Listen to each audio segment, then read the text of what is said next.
Hello, welcome back students. In today's lecture, we will talk about the cell structure, cytology, cell size, their shape and some factors which are affecting the cell size. So, let's start with this. First of all, again we will start our topic from cell itself. Now, as we have seen in our previous lecture, cell is nothing but structural, functional and fundamental unit of life. So let's define it again. It is structural, functional and fundamental unit of life, right? That means cell plays very crucial role in every living organism's life. प्रत्येक living ऑर्गॅनिझम्सच्या लाईफमध्ये त्यांची life start होण्यापासून ती growth development म्हणजे त्यांची juvenile फेजपासून then adult phase then जी काही फर्दर डेथ फेज असेल till death phase that cell plays very important role and that's why here we have seen the definition of that cell. It is structural, functional and fundamental unit of life. मग जर sale ही एवढी important असेल तर मग ह्या सेलचा कुठेतरी एक separate ब्रांचमध्ये study केला जात असावा. Yes, that's correct. मग बायोलॉजीची अशी एक branch, the branch of science or we can say the biology. Biology again आपल्याला माहिती आहे लिव्हिंग ऑर्गॅनिझमचा स्टडी करतो, so called as biology, right. So the branch of science which deals with the study of cell, only cell, all kind of cell, the structure of cell, function of cell, size, shape and the n number of things which all are related to that cell only. And this branch is known as cytology. What is that? Cytology. Cytology is study of cells. Again, if that cytology word gets split into the two part, cyto it relates to the cell and logy that means to study. So अशी एक branch ज्याच्यामध्ये सेलचा study केला जातो त्याला म्हटलं जातं सायटोलॉजी. आता last लेक्चरमध्ये आपण एक इंट्रोडक्टरी फॉर्म पाहिला होता थ्रूआउट सेल स्ट्रक्चरचा आणि आज आपण वन बाय वन त्यांच्यामधले एक एक कंटेंट आपण कन्सिडर करत जाणार आहोत. So let start with this. So first of all let's talk about the discovery of this cell. Discovery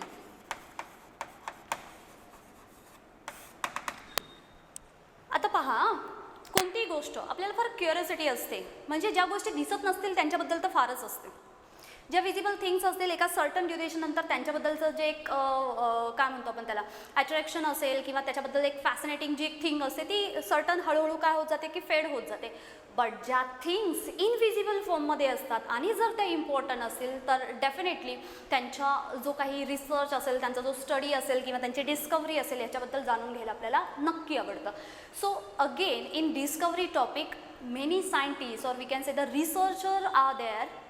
actually they invented the many things. So याच्यामधली अगदी सुरुवातीपासून बेसिकपासून स्टार्ट करूयात. Who discovered the sale?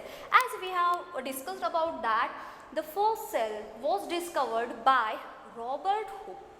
मग पहिली सेल डिस्कवरी करण्याचं credit कुणाला मिळतं तर ते होते Robert Hooke. Robert Hooke. When he observed the cell, for that purpose he took a slice of cork. आता हे कॉर्क काय असतं? कोणत्याही प्लांटचा आउटर मोस्ट जो काही एक बार्क सारखा किंवा आउटर मोस्ट जो काही कवरिंग असतो हार्ड असा, सो त्याला म्हटलं जातं bark. So when he observe the structure of cell, for that purpose he took the slice of cork or we can say the bark and the plant name is कॉर्कस म्हणून एक plant आहे आणि ह्या प्लांटची एक स्लाइस त्यांनी काय केली घेतली आणि त्याला ऑब्झर्व केलं. When he observe that particular region, so what he observe actually he observe many compact compartments. त्यांना काय दिसलं त्यांना दिसलं की अशा पद्धतीने काहीतरी कॉम्पॅक्ट कंपार्टमेंट्स आहेत, कॉम्पॅक्टली अरेंज म्हणजे टाईटली अरेंज्ड अशा फॉर्ममध्ये. इथे जर पाहिला तर this is first compartment is get attach to the second one but very compactly. That means there is no space in between this two compartment. So हा compact वेमध्ये arrange असलेलं असं काहीसं स्ट्रक्चर हे फर्स्ट टाईम कुणाला दिसलं होतं? Robert Hooke यांना. जेव्हा त्यांनी पाहिलं तेव्हा त्यांना काय दिसले? तेव्हा त्यांना त्यांचे जे काही आउटर मोस्ट कवरिंग आहेत सो हे आउटर मोस्ट कवरिंग दिसले. आणि आपल्याला माहिती आहे सेलचा outer most covering is nothing but cell wall or cell membrane. If we talking about regarding plants so no doubt the outer most cover is cell wall, right. So आता त्यांनी हे प्लांटमधली एक साईज घेतली होती, त्याला ऑब्झर्व केलं. Observe केल्यानंतर त्यांना वेरियस कंपार्टमेंट दिसले. This compartments are compactly arrange and what he observed actually the outer most covering. आणि त्याच्यामुळेच त्यांना त्यांचे स्पेसिफिक जो शेप आहे तो तिथे ऑब्झर्व झाला, राईट. मग आता हा जो काही आउटर मोस्ट कवरिंग आहे ह्यांना फक्त एवढंच दिसलं, सेलच्या आतमध्ये काहीच दिसलं नाही. म्हणजेच याचा अर्थ असा आहे की त्यांनी ज्या सेलचा स्टडी केला ती सेल कशी होती माहिती आहे? डेड, और we can say the non living cell. Non living cell. मग त्यांनी ज्या सेलचा स्टडी केला त्यांना फक्त हे बाहेरचं आउटर मोस्ट कवरिंग दिसलं, आतमध्ये त्यांना ॲज इट इज ऑब्झर्व झालं नाही 1665च्या इयरमध्ये. म्हणजेच त्यांनी सर्वात पहिल्यांदा स्टडी केलेली सेल ही कशी होती? नॉन लिव्हिंग फॉर्मॅटमध्ये होती. Now the my question is how to differentiate living cell and non living cell. Suppose practical जेव्हा केव्हा तुमचे एक्झाम्स असतील आणि तिथे तुम्हाला क्वेश्चन विचारला गेला differentiate living cell and non living cell, किंवा अगदी इझिली कसं आपण त्याला डिफरन्शिएट करूयात, कसं क्लासिफाय करूयात की लिव्हिंग सेल आहे आणि नॉन लिव्हिंग सेल आहे. आता ही सेल आहे, मायक्रोस्कोपिक स्टडी असतो ह्यांचा. मग मायक्रोस्कोपिक स्टडीमध्ये आपल्याला त्यांना ऑब्झर्व करावं लागेल under the microscope. When we observe under the microscope, then only we can differentiate actually whether it is living cell or non-living cell, right? पण त्याच्यातही पाहून कसं ओळखता येतं ह्याची एक सिंपल टेक्निक असते, व्हेरी इझी. लिव्हिंग सेल असेल, that living cell are consisting काय म्हणतो आपण त्याला सायटोप्लाझम विथ मूवमेंट, और they are having the moving cytoplasm. अगदी स्लो रेटवरती त्या आतमधल्या सायटोप्लाझमची काय होत असते? मूवमेंट होत असते. That means if there is a presence of cytoplasm so we can conclude it is living cell. त्यांनी जेव्हा ऑब्झर्व केलं होतं तेव्हा त्यांना फक्त आउटर मोस्ट कवरिंग दिसले. अँड फर्दर त्यांच्या स्टडीमधून असं काय म्हणतात आपण त्याला निष्कर्ष निघाला, त्यांचा कन्क्ल्युजन असं निघालं. So they are having the deposition of one substance and that substance is suberin. Now students, that we know cell wall is generally made up of the cellulose, but again there are the various types are there. म्हणजे कसं म्हणूयात आपण त्याला, जर suppose आपण एखादा tender plant consider केला, अगदी छोटंसं बेबी प्लांट, त्याचा स्टेम ऑब्झर्व करा. एक मिड अँड अन ॲव्हरेज अशा वेमध्ये डेव्हलप झालेला प्लांट असेल त्याचा स्टेम ऑब्झर्व करा. आणि fully mature fully grown up फॉर्ममध्ये जो ट्री म्हणूयात आपण, मोठं प्रचंड वृक्ष असं याला कन्सिडर करूयात, ह्याचा स्टेम पहा. ह्या तीन गोष्टी, आता याच्यामध्ये आपण अगदी छोटंसं बेबी प्लांट आणि मॅच्युअर वन जे आहे ते, ह्या दोघांचेही स्टेम जर ऑब्झर्व केले, एक सिम्पल थिंग आपल्याला नोटीस करता येते. अँड दॅट थिंग इज, जे बेबी प्लांट असेल त्या स्टेमचा आउटर मोस्ट जो कवरिंग असतो तो हलकासा ग्रीनिश किंवा पॅरेट कलरचा असतो, पोपटी रंगाचा म्हणतो आपण, किंवा ग्रीनर असा असतो. म्हणजेच त्यांच्यामधलं जे काही डिपोजिशन असेल सबस्टन्सचं ते डिफरंट राहतं. आणि जेव्हा मॅच्युअर प्लांट असतात, म्हणजे पूर्ण आपण असे म्हणूयात की हे जे ट्रीच्या फॉर्ममध्ये जे असतात ना, सो ह्यांचा हा जर पार्ट हा संपूर्ण आपण ह्यांचा काय म्हणतो, त्यांची जी पूर्ण ती जी पेरिफेरी आहे त्याला जर कन्सिडर केलं तर ती मात्र एक ब्राउनिश कलरची, एक हार्ड असं सॉलिड असं त्यांचं ते कवरिंग असतं. आपण त्याला साल म्हणतो, हार्ड असतात ते. म्हणजे जेव्हा ह्या फॉर्मॅटमध्ये येतात डेफिनेटली त्यांच्यामध्ये काही ना काही चेंजेस होताना दिसतात. आणि अशा केसमध्ये जेव्हा त्यांना एक हार्डनेस येतो तेव्हा तिथलं जे सबस्टन्स असतं ते सुबेरिन फॉर्ममध्ये असतं. म्हणजे त्याच्यावरून त्यांना अंदाज आला की ही कशी होती, नॉन लिव्हिंग सेल होती. मग त्याच्यानंतर फर्दर असे एक सायंटिस्ट आले आणि त्यांनी मात्र लिव्हिंग सेलचा स्टडी केला. सो फर्स्ट टाईम लिव्हिंग सेलचा स्टडी करणारे पर्सन होते, त्यांनाही मेन्शन करूयात आपण. बिफोर दॅट आपण ह्याला थोडंसं वाईप आउट करूयात.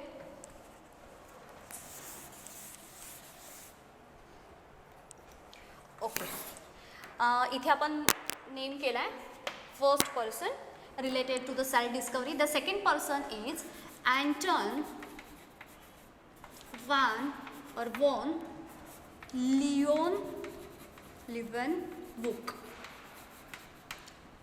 He was the another person behind the cell discovery. So again, Leeuwenhoek discovered the cell, but living cell.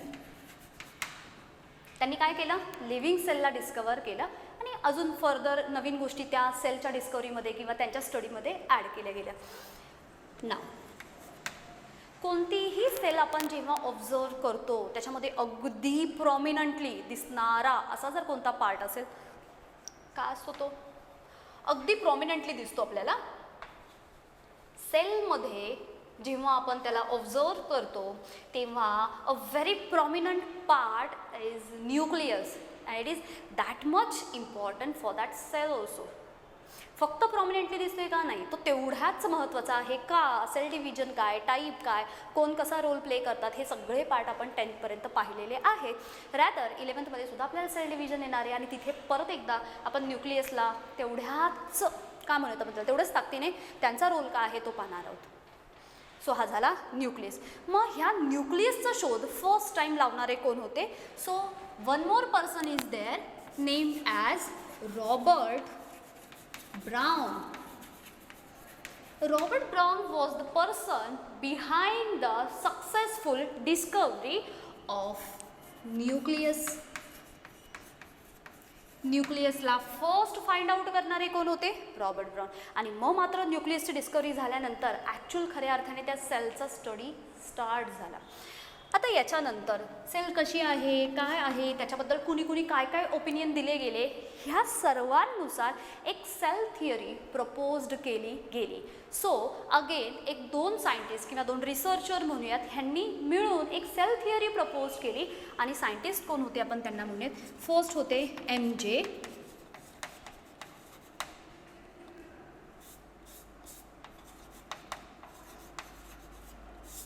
And Theodore श्वान. आता थोडीशी स्पेलिंग मिस्टेक असेल हा. इट्स अ शेल्डन अँड श्वान. आता ह्यांच्याबद्दल असं सांगितलं जातं, हे जे पर्सन होते ना MJ शेल्डन, हे बॉटनिस्ट होते आणि जे थिओडोर श्वान होते हे मात्र झुऑलॉजिस्ट होते.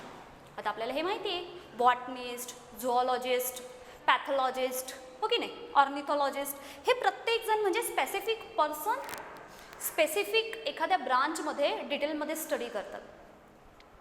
बॉटनिस्ट म्हणजे बॉटनीचा स्टडी करणारे, आणि बॉटनी माहिती आपल्याला related to the plant. Zoologist zoo animal माहिती आहेत आपल्याला, राईट. सो झुऑलॉजिस्ट ॲनिमलशी रिलेटेड. सो जेव्हा ह्यांनी सेलबद्दल स्टडी केला, ह्यांनी ॲनिमल्सबद्दल स्टडी केला आणि त्यांनी मिळून सेलबद्दल काही वेगवेगळ्या थिंग्स सर्वांसमोर मांडल्या किंवा प्रपोज केल्या आणि त्याला म्हटलं जातं सेल थिअरी. Sale theory. आता ह्या सेल थिअरीबद्दल, मॉडर्न सेल थिअरीबद्दल आपण एका नेक्स्ट लेक्चरमध्ये अगदी डिटेलमध्ये बोलणार आहोत. Till that time here we will just understand that cell theory was proposed by MJ Sheldon and Theodore Schwann. आता याच्यामध्ये कधी कधी विचारले जातात, हे कोण होते, बॉटनिस्ट होते, झुऑलॉजिस्ट होते का अजून कोण होते. हे बॉटनिस्ट होते. श्वॉन कोण होते, झुऑलॉजिस्ट होते. आता याला लक्षात ठेवायला एक सिम्पल ट्रिक म्हणूयात आपण. काय, श्वॉन पथक असतात पहा. Schwann that means related to the dog. Dog म्हणले की ॲनिमल, म्हणजे त्याच्यावरून आपण को रिलेट करूयात आणि आपल्याला अगदी इझिली लक्षात ठेवण्यासाठी आपण काय म्हणूयात त्याला, हे झुऑलॉजिस्ट. लक्षात ठेवायचे ना, जेवढे डिस्कवरीमध्ये नावं येतील ही आपल्याला लक्षात ठेवायची आणि यांची एक लिस्ट बनवायची. लास्ट इयरचे जे काही स्टुडंट आहेत त्यांच्याकडे तुम्हाला एक सेपरेट नोटबुक दिसेल, म्हणजे हे तुमचं काम अजून 2 वर्षानंतर जे उपयोगात येणार आहे त्यासाठी इझी फॉर्मॅटमध्ये कसं असेल. अगदी फर्स्ट लेक्चरपासून ज्यांनी कुणी स्पेसिफिक सायंटिफिक जे नेम असेल किंवा सायंटिस्ट असेल त्यांचे नेम असेल आणि त्यांनी काय वर्क केलं, काय फाइंड आउट केलं, काय डिस्कवर केलं, ह्यांची लिस्ट बनवायची. फर्स्ट कॉलममध्ये जेवढे काही नंबर ऑफ ते रिसर्चर असेल त्यांचं नाव आणि पुढे असणारी त्यांची डिस्कवरी. आणि याच्यावरती बऱ्याच वेळेला कॉम्पिटेटिव्ह एक्झाममध्ये क्वेश्चन विचारले जातात. आपण एकदा हे लेक्चर संपलं की एकदा त्याची लिस्ट करूयात की आजच्या लेक्चरमध्ये आपल्याला नंबर ऑफ ते जे रिसर्चर आहेत किती सापडले. आता हे बोललो आपण सेल थिअरीमध्ये. मग सेल थिअरीमध्ये काय सांगितलं गेले की सेलचं स्ट्रक्चर कसं आहे, सर्व लिव्हिंग ऑर्गॅनिझम सेलपासून बनले. म्हणजे हे जे डिफाईन केले गेले तेच काय की हे सेल म्हणजेच काय आहे, स्ट्रक्चरल युनिट आहे. सर्व लिव्हिंग ऑर्गॅनिझमला जो काही एक स्ट्रक्चरल फॉर्म मिळतो, आपण सर्व ह्युमन बिंग्स दिसताना सेम दिसतो. That means we all are having the similarities, but still we all are also having some differences along with that similarities. सारखेपणा आहे पण तरीही त्याच्यामध्ये काही ना काही वेगळेपण आहे. मग हा सारखेपणा आपल्यामध्येच म्हणजे फक्त ह्युमन बिंगमध्येच का दिसतो? हे जर बर्ड्स घेतले आणि आपण ह्युमन घेतले तर अगदी डिफरंट आहेत. म्हणजे अगदी कुणीही सांगेल, एखादा छोटा बेबी असेल त्यालासुद्धा डिफरन्शिएट करायला सांगितलं तो इझिली डिफरन्शिएट करेल.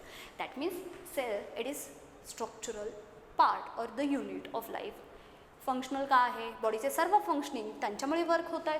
फंडामेंटल का आहे, every living organism starts their life from a single cell. म्हणजे बेसिक फाउंडेशन आपलं कुणापासून होत असेल, फ्रॉम दॅट सिंगल सेल.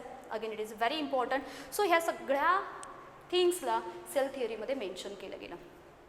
पण ही जी सेल थिअरी होती जसजसा टाईम पुढे पासून होत गेला तसं नवीन नवीन डिस्कवर यायला लागले. नवीन नवीन जे रिसर्च आहेत ते फाइंड आउट केले गेले, म्हणजे रिसर्च केले गेले. परत एकदा नवीन त्याच्यावरती शोध लागला. नवीन थिंग्स सर्वांसमोर ओपनली त्यांना ठेवण्यात आलं. मग जेव्हा केव्हा ह्या गोष्टी आल्या तर त्यांच्यामध्ये अजून एक नाव ॲड झालं आणि ही जी सेल थिअरी आहे ह्याच्यामध्ये थोडेसे चेंजेस होऊन it get converted in to the modern cell theory. आता आपण जी स्टडी करतोय ना ती मॉडर्न सेल थिअरी आहे. आता सपोज तुम्हाला केमिस्ट्रीमध्ये पिरियडिक टेबल माहिती आहे, राईट? पिरियडिक टेबलमध्ये आपण स्टार्टिंगला पाहिले होते काय ते जोबेरायनसचे ट्रायड्स असतील किंवा न्यूलँडचे ऑक्टेव्ह असतील, मेंडेलिफचा पिरियडिक टेबल असेल. पण आत्ता करंटली आपण जो स्टडी करतोय तो कोणता आहे? Modern periodic table. म्हणजे रिसेंटपर्यंत जेवढे काही नवीन इन्व्हेन्शन्स झालेत, नवीन डिस्कवर जे मेटल नॉन मेटल्स ज्या थिंग्स असेल, एलिमेंट्स असेल त्याच्यामध्ये पुट केले गेलेत. म्हणजे अपडेटेड जो डाटा असतो ना आपण त्याच्या स्टडीला स्टार्ट करतो. So cell theory is there, no doubt. ह्याच्यामध्ये काही करेक्शन नाहीत, बट त्याच्यामध्ये सर्टन थिंग्स ॲड ऑन केल्या गेल्या आणि ही पुढे कन्वर्ट झाली मॉडर्न सेल थिअरीमध्ये. And one more name is get added in to the group of this two persons. So पहिला तसाच ॲज इट इज. कोण होते ते? एम.जे. शिल्टन. दुसरे होते थिओडोर शॉन आणि तिसरे जे आहेत त्यांचं नाव येतं रुडॉल्फ वर्चो किंवा त्यांना म्हटलं जातं R Virchow. He was the person who responsible to convert the cell theory into the modern cell theory. ह्यांनी केलं काय? ह्यांनी सेल थिअरी लिहिला, मॉडर्न सेल थिअरी ह्यामध्ये कन्वर्ट केलं. आता मला जर अगदी सिम्पल फॉर्ममध्ये ह्यांना सांगायचं असेल, म्हणजे थॉट्स असतात आपले, राईट? सर्टन काही आपले थॉट्स असेल, विचार, त्याच्यामध्ये नव्याने काहीतरी ॲड झालं ना तर ते मॉडर्न थॉट्स होऊन जातात. स्टडी असतो आपला एक सिम्पल एक ट्रेडिशनल वेमध्ये आपण त्यात स्टडी करतो आणि थोडासा एक काहीतरी न्यू इनोव्हेटिव्ह फॉर्ममध्ये करतो. हे नवीन आलं जे ॲड ऑन होत जातात ते सेल थिअरी इज देअर. पण हे जे आहे ती मॉडर्न सेल थिअरी आहे. मग आता एक पटकन शॉर्टली ह्यांनी त्या सेल थिअरीमध्ये नवीन ॲडिशन काय केलं ह्याच्याबद्दलचे पॉश्युलेट्स हे सुद्धा आपण एक नंतरच्या लेक्चरमध्ये पाहणार आहोत. आता इथे एक कॉन्सिक्वेंटली जो एक टॉपिक येतो आपण त्याला लगेच कन्सिडर करूयात. काय आहे तो? आर विर्शॉ यांनी काय सांगितलं? त्यांनी एक फ्रेज सांगितली त्यांच्या लँग्वेजमध्ये आणि त्याला म्हटलं जातं ओमनीज सेल्युला ए सेल्युला. काय म्हणतोय? ओमनीज सेल्युला ए सेल्युला means what? Every cell arises from the pre existing cell through cell division. आता जस्ट इमॅजिन करूयात आपण ह्या सगळ्या गोष्टी. म्हणजे काय वाटतं जेव्हा केव्हा ह्या पूर्ण अर्थवरती लिव्हिंग ऑर्गॅनिझम्स जेव्हा ते एक्झिस्टमध्ये असतील किंवा सर्वात पहिल्यांदा ते डेव्हलप झाले असेल तेव्हा सगळे असे one by one one one one one हा ऑर्गॅनिझम एक, तो एक, तो एक, प्लांट्स एक, बॅक्टेरिया एक, फंगस एक, जे व्हायरस असेल ते एक, ॲनिमल्स असेल ते एक, प्रत्येक फायलमधला एक एक, असे सगळे ते पुट केले गेले का? नाही. ह्या सर्वांची जी डेव्हलपमेंट आहे, फर्दर त्यांचं जे इव्होल्युशन आहे, कुठे ना कुठे ते एकाच सिंगल सेलपासून डेव्हलप झालेलं आहे आणि हे आपल्याला मान्य करायचं आहे. हे प्रूव्हन फॉर्ममध्ये आहे. काय की आपण जेवढे काही, आता अगेन इव्होल्युशन एक टॉपिक येणार आहे आपल्याला, त्याच्यामध्ये सुद्धा आपण हे डिटेल ह्याचा स्टडी करणार आहोत. काय सांगतात ते की जेवढे काही लिव्हिंग ऑर्गॅनिझम्स आहेत ना, ते all are actually get evolved from the single जो ऑर्गॅनिझम असेल तो. आणि असं म्हटलं होतं की पाण्यामध्ये सर्वात पहिल्यांदा आलेले जे लिव्हिंग युनिसेल्युलर किंवा जे असतील त्याच्या अकॉर्डिंग पहिल्यांदा पाण्यामध्ये आढळणारे जे लिव्हिंग ऑर्गॅनिझम्स होते त्यांच्यापासून हळूहळू वेगवेगळे म्हणजे काय म्हणूया डिकेड्स किंवा काय त्याच्यापेक्षा कितीतरी करोडो अरबो एवढ्या वर्षानंतर मग हळूहळू त्यांच्यामध्ये डेव्हलपमेंट होत होत इव्हॉल्व्ड होत अगेन त्याच्यामध्ये डार्विनचा सिद्धांत किंवा ज्या काही थिंग्स असतील ह्या सर्व अप्लाय होऊन सर्टन काही सर्वाईव्ह झाले, सर्टन काही काय झाले पूर्णपणे डिसॲपियर होऊन गेले, डिजनरेट होऊन गेले. पण ते कुठे ना कुठे काहीतरी इव्होल्युशनरी एव्हिडन्स सोडून गेले आणि त्याच्यावरून आपल्याला काय आलं. मग त्यांनी त्या काळामध्ये मांडलेली फ्रेज अशी होती, ओमनी सेल्युलाय सेल्युला, that means all cell arises from the pre existing cell. म्हणजे कसं थोडंसं ह्याला समजूयात. For example here we are going to consider this is one cell, right. आता आपण याच्यात नाही पडणार की ती प्लांट सेल आहे का ॲनिमल सेल आहे, इट्स अ जस्ट सेल. कारण पुढच्या एका लेक्चरमध्ये आपण पाहणार शेप ऑफ सेलमध्ये. मग आपण असं स्पेसिफिक म्हणू शकत नाही की फक्त सर्क्युलर सेल पाहिजे किंवा रेक्टँग्युलर किंवा काय स्पेसिफिक स्क्वेअर फॉर्ममध्ये. अशा सेल नसतात, व्हेरियस एन नंबर ऑफ शेपच्या सेल आहेत, त्यांचं स्ट्रक्चर त्याच्यानुसार ते फंक्शन परफॉर्म करतात. ते सिंगल सेल एक आपण असं म्हणूयात ही cell. Some living organisms they are having only single cell. And basically the cells or these organisms are known as a unicellular organisms. That means all what we can say, all kind of processes are get performed from this single cell only, right. मग आता काय होईल, ह्या single cell when this cell undergoes the cell division and form the two daughter cells, right. काय केलं म्हणजे ज्या दोन नवीन तयार झाल्यात त्या कुणापासून तयार झाल्यात, कुणापासून इव्हॉल्व झाल्यात, जी अगोदर अस्तित्वात सेल होती ती. थोड्या वेळासाठी आपण असं समजूयात की पहिल्यांदा काहीच नव्हतं तर मग सुरुवात कुठून झाली. म्हणजे त्या सुरुवातीला एक काही ना काही लिव्हिंग सेल अस्तित्वात असावी. म्हणजेच all living organisms are get arises from the pre existing cell. अजून सिम्पल करते, आपली उत्पत्ती कुठून झाली, आपण जे इव्हॉल्व झालो आहे म्हणजे लगेच एक बॅक स्टेजला लगेच एक मागच्या जनरेशनकडे पाहायचं असेल तर लगेच नाव येतं की आपले जे मदर आणि फादर असेल त्यांच्यापासून आपण इव्हॉल्व झालो. ते कुठून झाले असेल, जे आपले ग्रँडपेरेंट्स असेल ते कुठून इव्हॉल्व झाले, त्यांचे पण जे ग्रेट ग्रँडफादर्स असेल त्यांच्यापासून. असं करत करत करत आपल्या पिढीमध्ये मागचे जे कुणी वंशज असेल तिथपर्यंत जाऊ. पण ही चेन कुठेही स्टॉप होणार नाही. That means it proved that every cell arises from the pre-existing cell and by which method they further get divide, again cell division. मग आता याच्याबद्दल वेगळं सांगायला नको. सेल डिव्हिजन, कॅरिओकायनेसिस असेल, सायटोकायनेसिस असेल, मायटोटिक सेल डिव्हिजन असेल, मिओटिक सेल डिव्हिजन असेल. आता हा एक वेगळा चॅप्टर आहे, ह्याला जेव्हा आपला तो टॉपिक येईल तेव्हा त्याला कन्सिडर करूयात. हे समजतंय सर्वांना.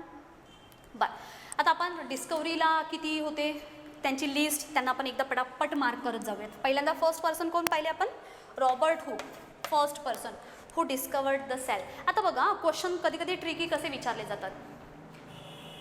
हू was the person who discovered the cell first. पहिल्यांदा फर्स्ट सेलला डिस्कवर करणारे कोण होते. जर त्या क्वेश्चनमध्ये स्पेसिफिक मेन्शन केलं नसेल की ती लिव्हिंग सेल आहे का नॉन लिव्हिंग सेल, फक्त क्रेडिट कुणाला द्यायचं, फर्स्ट किंवा फर्स्टली डिस्कवर करणारी सेल डिस्कवर करणारा पर्सन असेल तर न विचार करता आपण रॉबर्ट हुक ह्यांना मार्क करायचं. पण जर if specifically question get ask like who discovered the living cell first, अगदी छोटासा डिफरन्स असतो आणि कधी कधी रीड करताना तो पटापट काय होतो, मिस आउट होऊन जातो.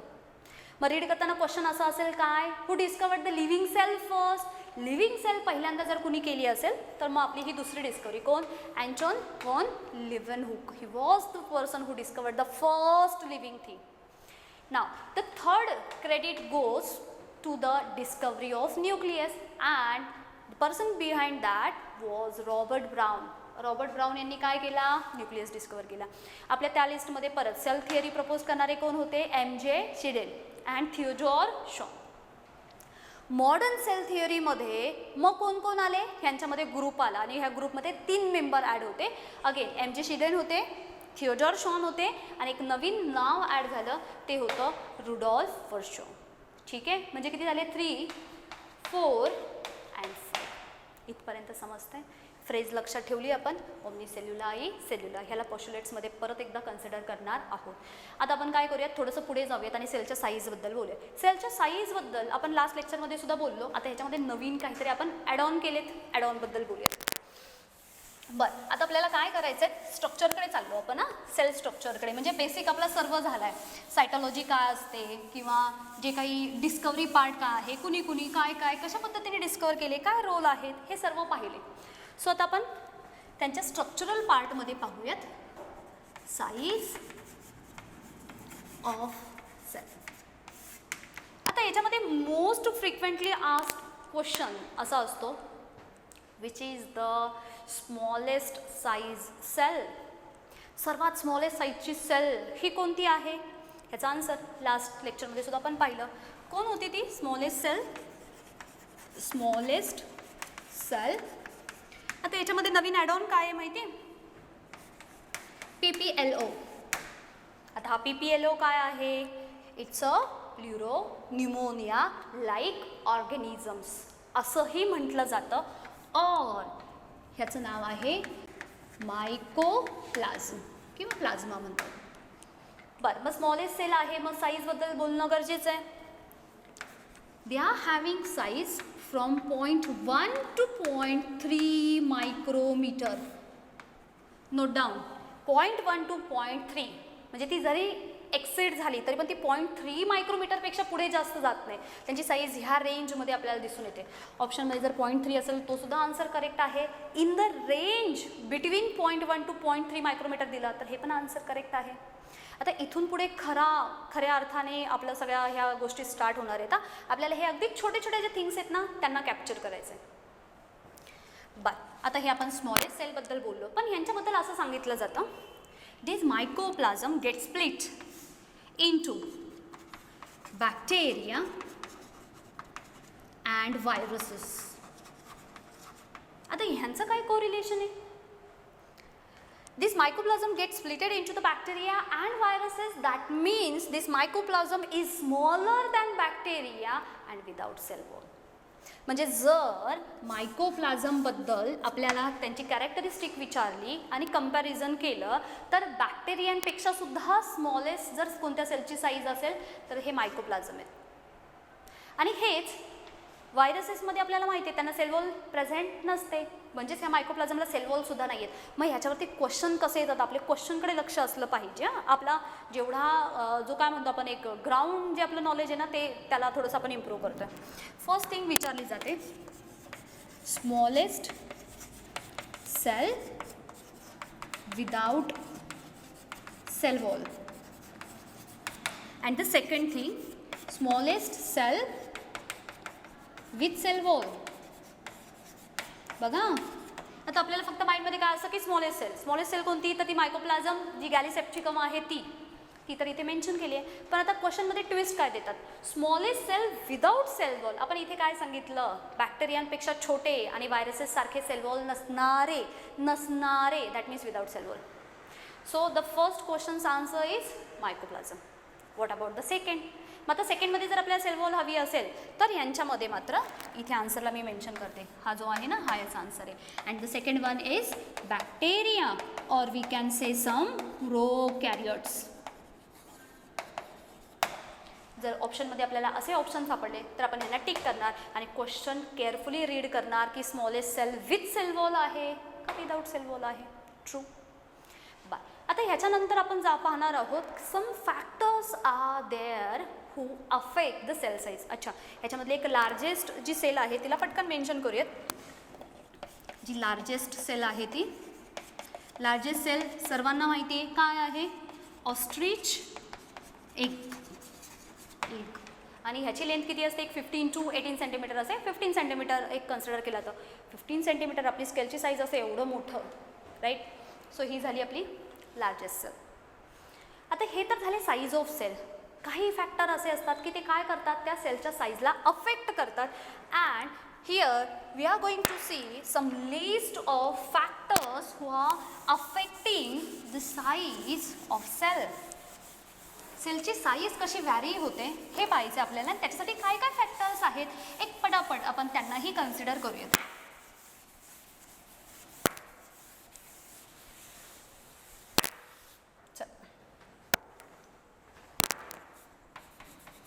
Factors for size of cell. In this, the first factor is nucleocytoplasmic ratio. Nucleocytoplasmic ratio. आता हे आहे काय, जसं आपण बोललो, every cell shows one prominent structure which is situated or located at its center, or the centrally placed prominent structure is none other than nucleus. म्हणजे सर्वात पहिल्यांदा काय दिसतो, न्यूक्लियस. न्यूक्लियसच्या व्यतिरिक्त मग हे जे काही फ्लुइड असेल, that fluid which fills the entire cell and that fluid is cytoplasm. मग आता ह्यांचे रेशोसुद्धा महत्त्वाचे आहेत. न्यूक्लिओसायटोप्लाझ्मिक रेशो, न्यूक्लिओ म्हणजे न्यूक्लियसचा, सायटोप्लाझ्मिक म्हणजे सायटोप्लाझम जे फ्लुइड आहे, सायटोसॉल म्हटलं जातं. ह्यांचा रेशो कसा आहे, आपण असं म्हटलं तर एक आपल्याकडे एवढी मोठी सेल आहे आणि त्याचं न्यूक्लियस एवढंच आहे. Nucleus should capable to take care of all the activities are get perform within this cytoplasm.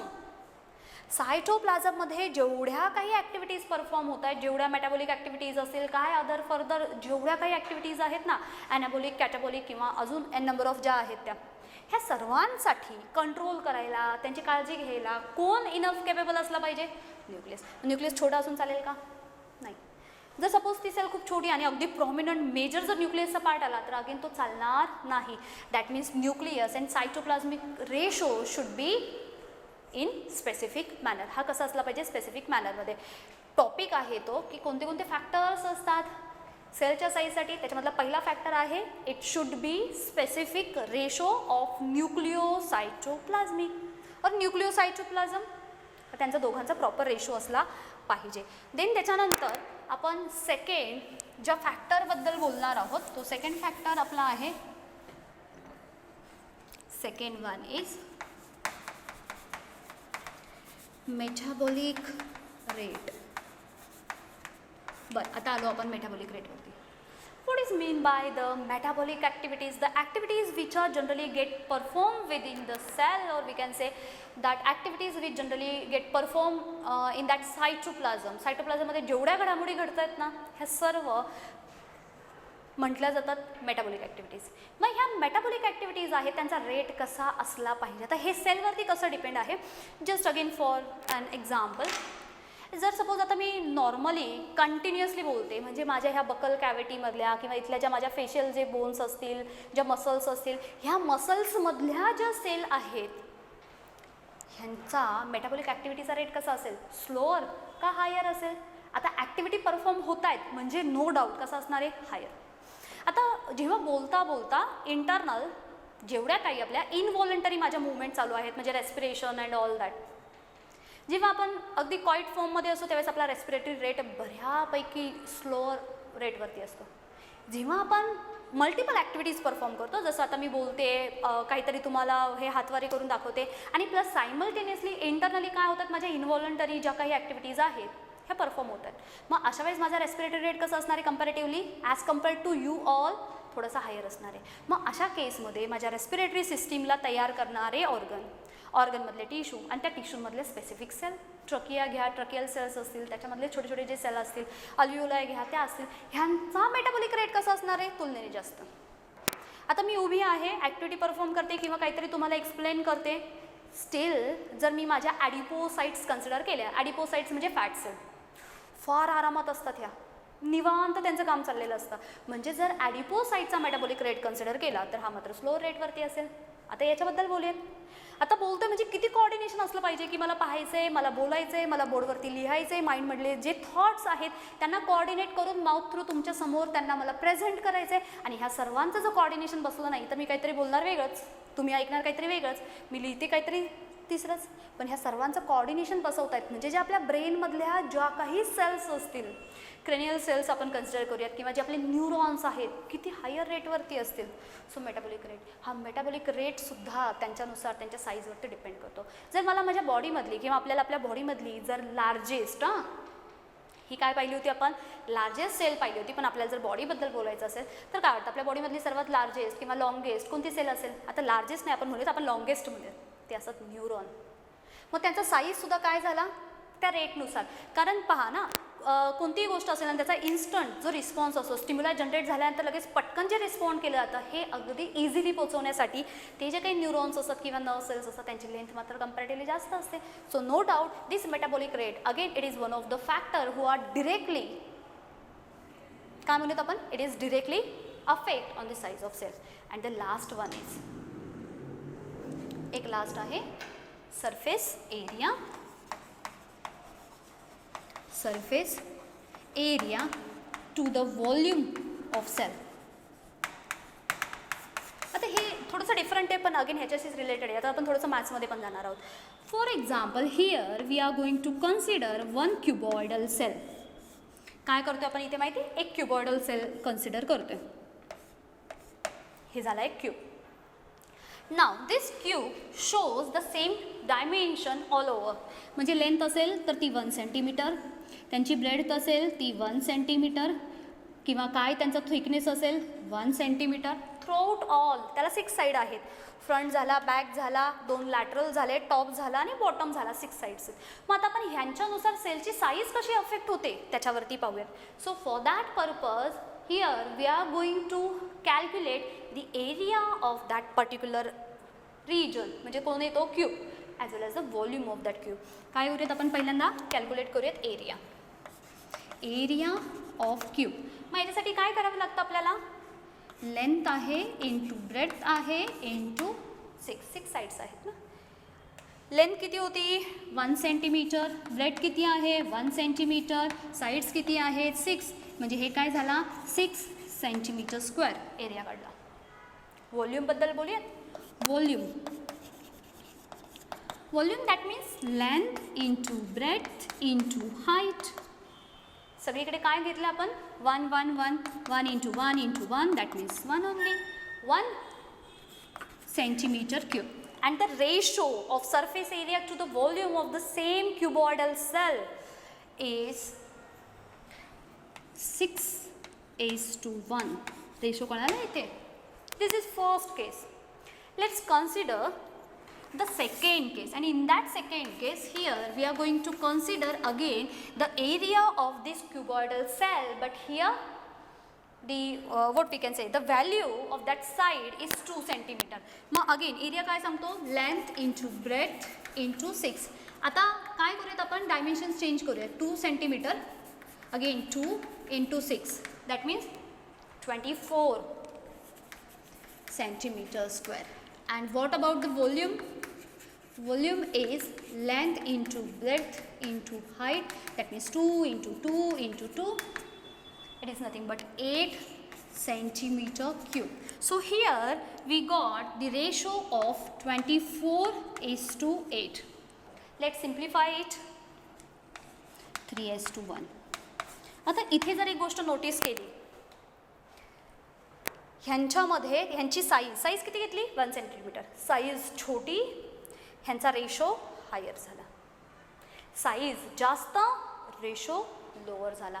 म्हणजे surface area to the volume हा सुद्धा पार्ट ह्या साईज ऑफ सेल्सशी रिलेटेड आहे. आता याच्यामध्ये तुम्हाला हे कॅल्क्युलेशन कुणीही विचारणार नाही आहेत, पण हा फॅक्टर असा त्याला कोरिलेट करतो का, तर yes, that surface area to the volume is directly connected to the factor which may affect the size of cell. So in this way there are the 3 major factors for the cell size.